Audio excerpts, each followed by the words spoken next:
Baahubali the beginning দেখার পর থেকে সারা ভারতে একটাই প্রশ্ন ঘুরছে, কাটাপ্পা বাহুবলীকে কেন খুন করেছিল?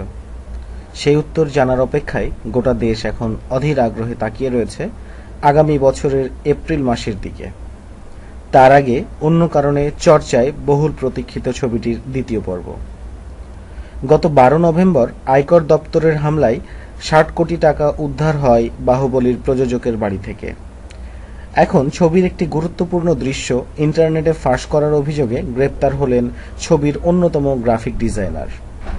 প্রায় 9 মিনিটের ওই অ্যাকশন দৃশ্যটি ওই ডিজাইনার ইন্টারনেটে ছড়িয়ে দেন। সেটি দেখার পরই পরিচালক রাজামৌলি জুবিলি হিলস থানায় গিয়ে অভিযোগ দায়ের করেন। তারপর গ্রেপ্তার করা হয় অভিযুক্তকে। এর আগেও রাজমৌলি ছবির সেটে কোনো ধরনের ডিজিটাল জিনিসপত্র নিয়ে ঢোকার নিষেধাজ্ঞা জারি করেছিলেন। এমনকি ছবির অভিনেতা অভিনেত্রীরাও এই তালিকা থেকে বাদ যাননি।